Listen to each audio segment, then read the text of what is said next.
What do you do if you've got important work to show on your resume and you want to make sure it gets highlighted? That's where projects on your resume comes in. Today we're going to talk details on projects, how to add them to your resume, and show off the Teal Resume Builder's new projects section. But before we get going, what's going on everybody? This is Liam from Teal. If you think cover letters are the worst, like the video, subscribe to the channel for more job search content. Check out Teal for some awesome tools on the job search. Links are down below. Let's get into it. All right, so first off, why can including projects on your resume make a difference? Well, what's your resume for? Showcasing your professional experience, highlighting your skills, and what makes you awesome in your field. You're looking for a new job, and projects are one of those tools that does that showcasing. So many of the normal sections of your resume, education, work experience, can end up as kind of a catch-all when you're adding those sections, but projects are for the special things that you really want to draw attention to. Now, there are multiple kinds of projects you can add. The first is academic projects, so obviously anything from school. These demonstrate your ability to apply theoretical knowledge to practical situations. Personal projects, these reflect your passions, what you do on your own time. Team projects can also be achievements, but fleshed out detail here does help. Freelance projects, this is a big thing, especially if you're listing your non-traditionally employed work, especially if this is where your relevant work experience is coming from. Volunteer projects, you're more than just your career, so what else do you care about outside of that? And leadership projects, even if you're not going for a leadership role, these do reveal your ability to take charge, lead a team, and how you are with others. Now, because projects and work experience do heavily overlap, it is important to know which professional scenarios would benefit from project impact. The first is freelancing, like we talked about before, freelance projects. This is the biggest one probably because projects are the source of your work. Since freelancing can lead to working for many different clients, our advice here is don't list your experience as your service umbrella. Instead, create each new work experience section as one of your client projects. Next case where you want to add a project, if you're a student or a recent grad, this can be because of a case of, limited traditionally employed work experience in your field. But obviously during school, you did some kind of work. So this is where you can showcase a project, bring evidence to your skills and knowledge, and highlight more specifics where something like just listing your degree might not completely translate. Next place where projects are awesome, changing careers. This is a big one since any traditionally employed work experience might not be relevant. If you're gaining your experience on personal time, list it in a project to highlight the skills your new role demands. But also consider this pivot as a time to tailor your current work achievements. If you've been in marketing, but you're pivoting out of it, rewrite your achievements, not highlighting what's good for marketing, but highlighting what's good for this new direction. Use transferable skills to show your relevant experience, things like leadership, organization, teamwork, and attention to detail. Those are great skills that apply anywhere. Any company is going to be glad that you have them. Use these, rewrite your achievements, highlighting those keywords if you want to make an effective pivot.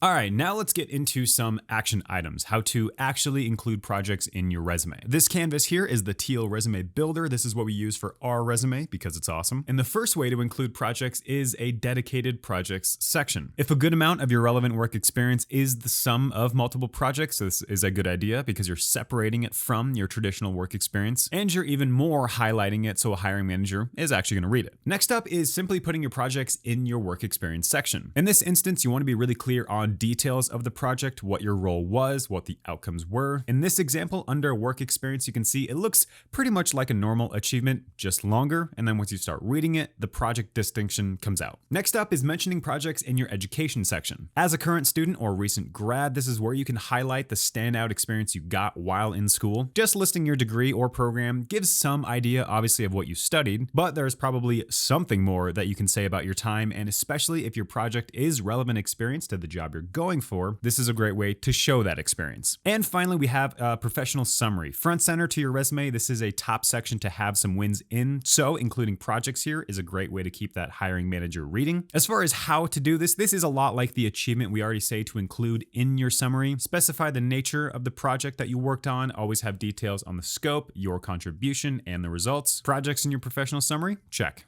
All right, and now the moment you've all been waiting for the last 5 or so minutes, the newest feature of the Teal Resume Builder, the projects section. We've heard a number of requests for this, so we're stoked that we can finally add it in. So here on the left side of the Resume Builder, if you scroll down towards the bottom, you'll see the new projects section. Like all other sections, you'll see any existing material here, and we can also add a new project. When you click this, you'll see all the necessary sections to fill in, and the right side of the builder hops over to the Guidance tab for all the tips on what you should write and how to think about things. So let's go through this new feature and write an example project. First up, project title. This was a website development project, a personal project, but for our freelance portfolio. We're going to leave the company section blank because of this. It was a month-long project, so we're going to note that on our timeline. And then under additional information, we want to describe the project and list our achievements. So achievement number 1, during my unemployment period caused by the pandemic, I undertook a personal project to develop a professional website showcasing my skills and portfolio as a graphic designer. Number 2, designed and implemented a visually appealing and user-friendly website, highlighting my expertise in web design, branding, and digital marketing. That one especially is a really great achievement that highlights skills that are going to be very appealing to whatever job we're going for. And our third achievement, demonstrated adaptability and self-motivation by continuously updating and expanding the website to reflect new projects and industry trends, ensuring relevance and showcasing my commitment to staying current in the field. This does have more skills we're highlighting, but a number of transferable skills. Adaptability and self-motivation, these are personal traits core to transferable skills, so these are great that we can list them. We want to check the right side in the guidance tab to see if there's anything else, but if we like what we have with that written, our key items are checked so we can hit save in the builder. We want to make sure our project is toggled on, and once we do have something here under our project section, you'll also see the project section show up in the formatting tab's section order. Depending on what level of emphasis you're putting on your projects, you'll want this section either closer to the top or below your work experience. Contact information and professional summary always go up first. If you're a student or recent graduate, your projects might simply be incorporated into your education section. So you'll have that at the top with any relevant work experience or projects below. If you've been freelancing and projects are your primary form of relevant experience, you'll want your projects right below your professional summary, front center. If your experience is mostly traditional employment, you'll want your work experience at the top right below your professional summary, tailored achievements and projects listed within the work experience, and then any dedicated projects that you're still wanting to highlight, you can add those right below your work experience section. And that, ladies and gentlemen, is resume projects. Again, these are a great way to highlight skills and accomplishments, bring specific achievements out to the front where you really want them shown, and what projects you do bring forward can absolutely be what impresses a hiring manager and gets you that interview. Like with everything resume and job search, there's always more to talk about, so if you have more questions on projects on your resume, leave us a comment or check out the link in the description for a full blog post that goes into even more detail. But once you're done with that, make sure to like and subscribe for more resume tips and check out the Teal platform for some awesome tools to save time in your job search. Until next time, y'all, take care.